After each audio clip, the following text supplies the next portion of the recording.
صاحب نے حضرت عیسیٰ علیہ السلام کی شان میں تو یہی کہوں گا کہ گستاخی کی، ان کی عزت کو، ان کے وقار کو، ان کے مرتبے کو کم کرنے کی کوشش کی گئی۔ میری یہ گزارش ہے کہ میرے پاس بہت سارے ٹاپک ہیں بات کرنے کو۔ آج سارا دن ہم ڈیفرنٹ ٹاپکس پہ باتیں سنتے رہے، تقریریں سنتے رہے، جذباتی تقریریں ادھر سے بھی آئیں ادھر سے بھی آئیں، لیکن جہاں ایمان کا تعلق ہے آپ کے اور میرے اور ہم سب کے، وہاں کسی قسم کا کمپرومائز ہم نہیں کریں گے۔ میری آپ سے گزارش ہے کہ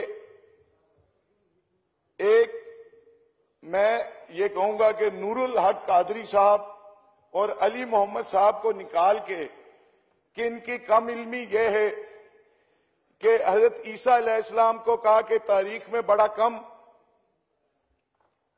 ان کا ذکر ہوا، قرآن پاک میں کم، حالانکہ ان پہ آیات مقدسہ اتاری گئیں، غالباً 90 دفعہ کے قریب ان پہ ان کا ذکر اور ان کے ریفرنسز ہوئے حضرت عیسیٰ علیہ السلام کے بارے میں۔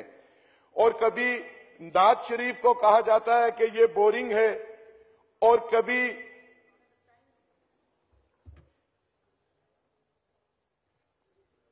یہ کہا جاتا ہے کہ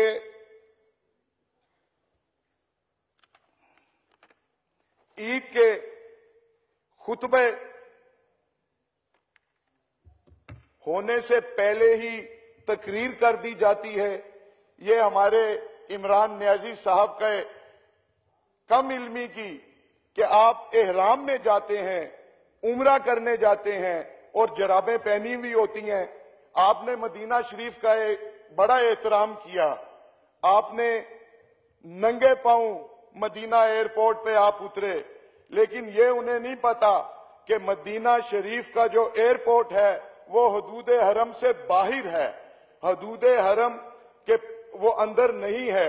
وہاں آپ وہ جوتیاں اتار دیں اور اپنے ہوٹل میں جا کے، اپنی اکوموڈیشن پہ جا کے اور حدود حرم میں جا کے جوتیاں پہن لی، اس قسم کی۔ اور بات کرتے ہیں ریاست مدینہ کی۔ میں ابھی میرے کولیگ نے جو بات کی تھی اسرائیل کے حوالے سے، اس پہ بھی آؤں گا۔ ریاست مدینہ کی یہ بات کرتے ہیں، اور ریاست مدینہ کی یہ بات کہ حضرت عمر فاروق رضی اللہ تعالیٰ عنہ نے کہا تھا جب خلیفہ بنے کہ جی اگر فرات کے کنارے ایک کتا بھی بھوکا مر گیا تو میں اس کا دیندار ہوں گا، اس کی بجائے کہ اس پہ کوئی عمل کریں، مہنگائی تو کر ہی دی۔ انہوں نے کیا کیا کہ جی کہ وزیر اعظم کی شیروانی پہن کے کتے سے تصویریں کھنچوا رہے ہیں۔ یہ ریاست مدینہ رات کو پارٹیاں اٹینڈ کرتے ہیں، صبح ان کے وزیر اور عمران نیازی صاحب وہ ریاست مدینہ کی بات کرتے ہیں۔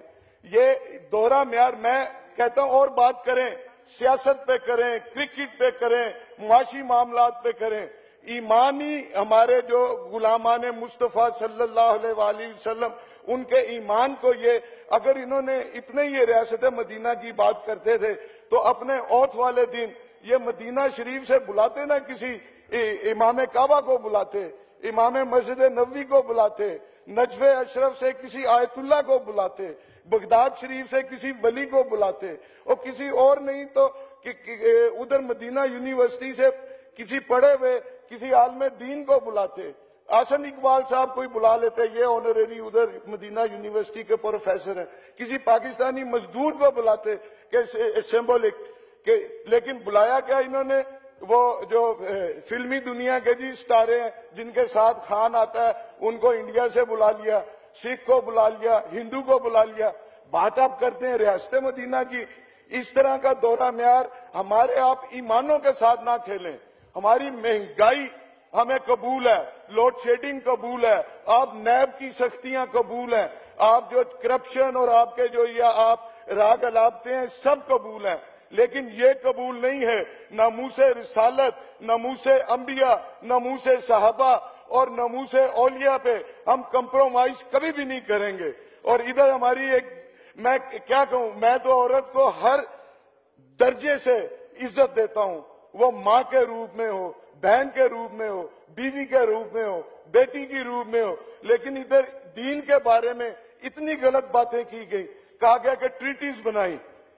میں فلور آف دا ہاؤس کہہ رہا ہوں، مصطفیٰ جان رحمت حضرت محمد صلی اللہ علیہ وآلہ وسلم نے کسی یہودی کے ساتھ ڈائریکٹ کوئی ٹریٹی نہیں بنائی، کوئی معاہدہ نہیں کیا۔ غیر مسلموں کے ساتھ معاہدہ تھا، نان مسلم کے ساتھ معاہدہ تھا، اس میں وہ یہودی آتے تھے۔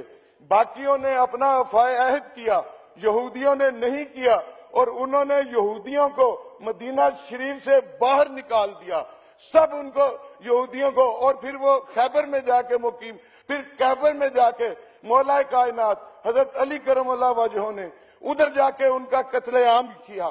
ان یہودیوں کے ساتھ کوئی ٹریٹی نہیں بنی، کوئی یہ ایک بالکل۔ اور دوسری بات کہی گئی کہ یہودیوں کو خوش کرنے کے لیے کہا گیا کہ حضور پاک صلی اللہ علیہ وآلہ وسلم نے وہ اپنا قبلہ بدلا۔ میں آپ کو سورۃ مائدہ کی آیت نمبر 51 میں آپ کو وہ میں سناتا ہوں۔ اے ایمان والو، تم یہود و نصارہ کو دوست نہ بناؤ، یہ تو آپس میں ہی ایک دوسرے کے دوست ہیں۔ تم میں سے جو بھی ان میں سے کسی سے دوستی کرے وہ بے شک انہی میں سے ہے۔ میں اب عربی پڑھ کے یہ وَمَن يَتَوَلَّهُم مِّنكُمْ فَإِنَّهُ مِنْهُمْ، میں دوبارہ پڑھتا ہوں، تم میں سے جو بھی ان میں سے کسی سے دوستی کرے وہ بے شک انہی میں سے ہے۔ اور آگے فرماتے ہیں ان اللہ لا یہدی القوم الظالمین۔ اللہ سبحانہ تعالیٰ قرآن پاک میں سورۃ المائدہ میں اور آیت نمبر 51 میں یہ کہتا ہے کہ ظالموں کو اللہ تعالیٰ ہرگز راہ راست نہیں دکھاتا۔ یہ اللہ کے ساتھ لڑائی لڑ رہے ہیں، یہ اللہ کے ساتھ دشمنی پیدا کر رہے ہیں، یہ اللہ سے بغاوت کرنا چاہ رہے ہیں۔ یہ اللہ کی آیت سورۃ المائدہ کی 81 نمبر آیت، سورۃ البقرہ کی 120 نمبر آیت، یہ سب پڑھیں، میں زیادہ ٹائم نہیں لینا چاہتا، یہ سب آپ پڑھیں، اور یہ پڑھ کے اس میں کہ یہودیوں سے یہ بنی اسرائیل اور بنی گالا کا تو تعلق ہو سکتا ہے، رشتہ داری ہو سکتی ہے، لیکن ہمارا مسلمانوں کا، نبی پاک کے غلاموں کا، آپ کا اور ہمارا یہودیوں سے، اسرائیل سے کوئی تعلق نہیں ہو سکتا۔ میں جناب ڈپٹی اسپیکر، میں یہ جانیں ہم قربان کر دیں گے، عزت سے نہ مر جائیں، عزت سے نہ مر جائیں ہم نام محمد پر، ویسے بھی تو ایک دن ہم نے اس دنیا سے جانا ہے۔ بہت شکریہ، بہت مہربانی۔